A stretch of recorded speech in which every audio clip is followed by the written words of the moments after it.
அஸ்ஸலாமு அலைக்கும். Welcome to Hiace recipe. நீங்கள் எல்லோரும் நல்லா இருப்பீங்கன்னு நம்புகிறேன். நானும் நல்லா இருக்கேன், அல்ஹம்துலில்லாஹ். இன்றைக்கி சூப்பர் டேஸ்டியான ரொம்பவே ஜூஸியான ஸ்நாக்ஸ் ரெசிபி தாங்க பார்க்க போகிறோம். இது செய்கிறதுக்குமே ரொம்பவே ஈஸியாக இருக்கும். உங்கள் வீட்டில் தேங்காய் இருந்துச்சுன்னா கண்டிப்பாக ட்ரை பண்ணி பாருங்கள். வாங்க வீடியோக்குள்ளே போகலாம்.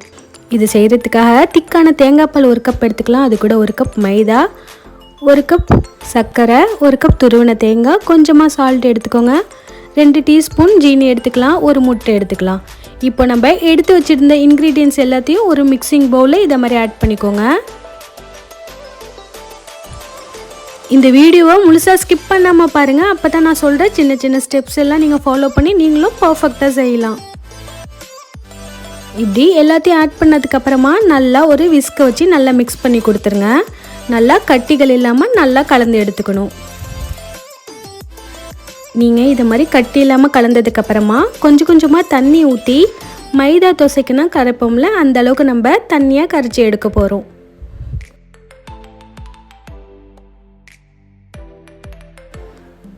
இந்த அளவுக்கு நம்மளுக்கு தண்ணியாக கரைச்சி எடுத்துக்கலாம்.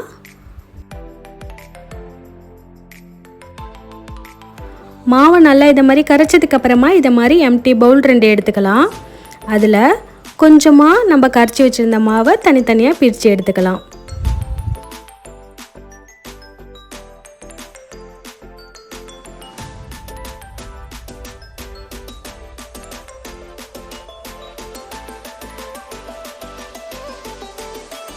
இப்படி மாவெல்லாம் நம்ம தனியாக எடுத்ததுக்கப்புறமா அதில் கலருக்காக ரோஸ் மில்க் எசன்ஸும் நான் வாசனைக்காக பாண்டான் எசன்ஸும் எடுத்திருக்கேன். உங்கள்கிட்ட பாண்டான் எசன்ஸ் இல்லைன்னா க்ரீன் ஃபுட் கலர் எடுத்துக்கோங்க.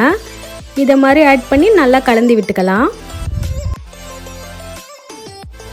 இதை மாதிரி நீங்கள் பாண்டான் எசன்ஸ் வச்சு செய்யும்போது ரொம்பவே வாசனையாக இருக்கும். உங்கள்கிட்ட பாண்டான் எசன்ஸ் இல்லைன்னா இலை கிடச்சிச்சின்னா அதை மிக்ஸி ஜாரில் ஆட் பண்ணி வடிகட்டி இதில் ஆட் பண்ணிக்கிட்டிங்கன்னா உங்களுக்கு அந்த ஃப்ளேவர் உங்களுக்கு அப்படியே கிடைக்கும்.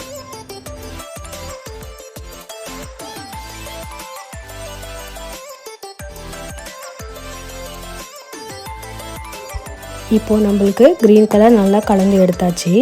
இப்போ நம்ம எடுத்து வச்சுருக்க 2 குட்டி பவுலில் ஒரு பவுலில் மட்டும் ரோஸ் மில்க் எசன்ஸை நல்லா டார்க்காக ஊற்றி இது மாதிரி மிக்ஸ் பண்ணி வச்சுக்கலாம்.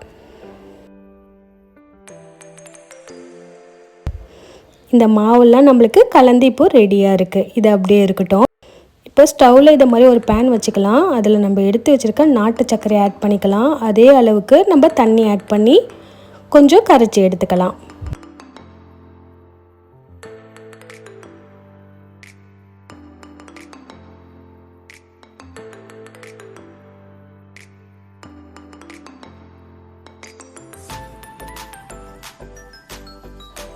இந்த அளவுக்கு நல்லா கொதி வந்து கரையும் போது நீங்கள் 1 டீஸ்பூன் பட்டர் ஆட் பண்ணிக்கோங்க.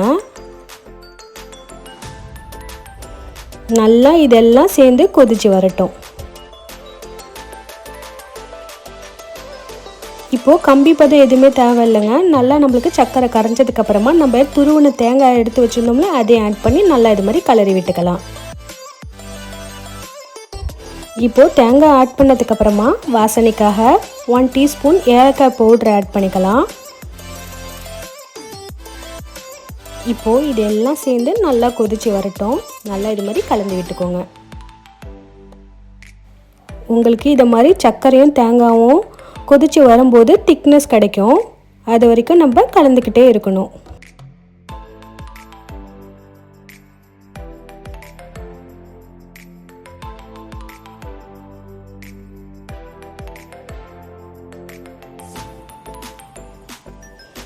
இப்போது தண்ணியெல்லாம் கொஞ்சம் வற்றி வந்திருக்கு பாருங்கள்.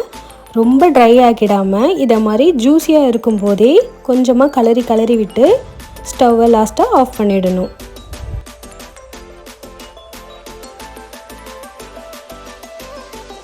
இதுதான் கரெக்டான பதம். இந்த டைமில் ஸ்டவ் ஆஃப் பண்ணிடலாம். இப்போ ஒரு பேனில் கொஞ்சமாக நெய் அப்ளை பண்ணி அதை அப்படியே ஃபுல்லாக ப்ரஷ் பண்ணிக்கலாம். பேனை ரொம்ப ஹீட் பண்ணிடாமல் மீடியம் ஹீட்டில் வச்சுக்கோங்க. இப்போ நம்ம எடுத்து வச்சுருந்த பிங்க் கலரை இதை மாதிரி ஒரு டாப்பாக ஊற்றிக்கலாம்.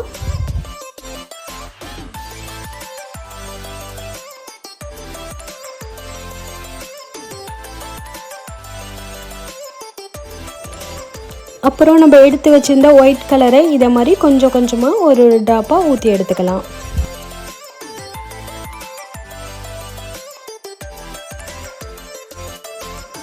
ரெண்டு கலரையும் ஊற்றுனதுக்கு அப்புறமா நம்ம எடுத்து வச்சுருந்த க்ரீன் கலரை இதை மாதிரி ஸ்ப்ரெட் பண்ண மாதிரி ஊற்றிக்கலாம்.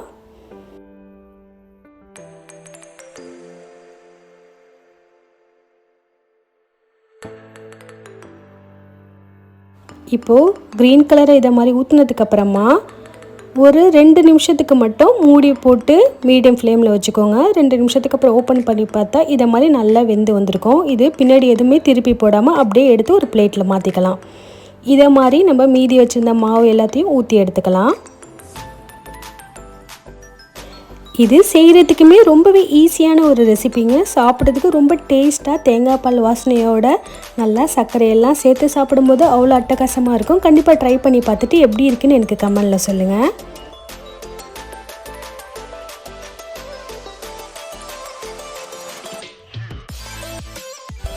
இதே மாதிரி நம்ம எல்லாத்தையும் சுட்டு எடுத்ததுக்கப்புறமா அதை நம்ம எப்படி ரோல் பண்ணலாங்கிறத லாஸ்ட்டாக காமிக்கிறேன்.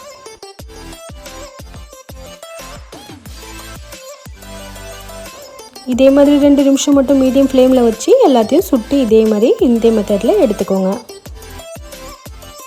இதே மாதிரி எல்லாத்தையும் சுட்டதுக்கப்புறமா நல்லா ஆறுனதுக்கப்புறம் இதை மாதிரி திருப்பி போட்டு நம்ம ரெடி பண்ணி வச்சுருந்த தேங்காய் உள்ளடத்தை 1 டீஸ்பூன் இதை மாதிரி வச்சு நல்லா மடக்கி விட்டுக்கோங்க.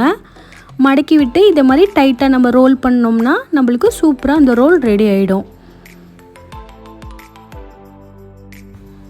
இதே மாதிரி எல்லாத்தையும் ரோல் பண்ணி நம்ம எடுத்துக்கலாம். இது ரோல் பண்ணுறதுக்கு ரொம்பவே ஈஸியாக இருக்குங்க. 2 சைடும் இது மாதிரி கார்னரை மடக்கி விட்டுட்டு இதை மாதிரி டைட்டாக ரோல் பண்ணோம்னா நம்மளுக்கு ரோலெல்லாம் நல்லா பர்ஃபெக்டாக வந்துடும். இப்போ நம்மளுக்கு சூப்பரான மலேசியாவில் ஃபேமஸாக கிடைக்கக்கூடிய குவே ரெசிபி ரெடி ஆகிடுச்சுங்க. இது நீங்கள் கண்டிப்பாக ட்ரை பண்ணி பார்த்துட்டு எப்படி இருக்குன்னு எனக்கு கமெண்டில் சொல்லுங்கள். இது சாப்பிட்றதுக்கு ரொம்பவே ஜூஸியாகவும் அதே சமயம் ரொம்ப வாசனையாகவும் இருக்கும். இது மாதிரி ரெசிபி பார்க்குறதுக்காக என்னோட சேனலை மறக்காமல் சப்ஸ்கிரைப் பண்ணி வச்சுக்கோங்க. இந்த வீடியோ பிடிச்சிருந்துச்சுன்னா மறக்காமல் ஒரு லைக் கொடுத்துருங்க. நெக்ஸ்ட் ஒரு இன்ட்ரெஸ்டிங்கான வீடியோவில் மீட் பண்ணலாம். வீடியோ லாஸ்ட் வரையும் பார்த்ததுக்கு தேங்க்யூ.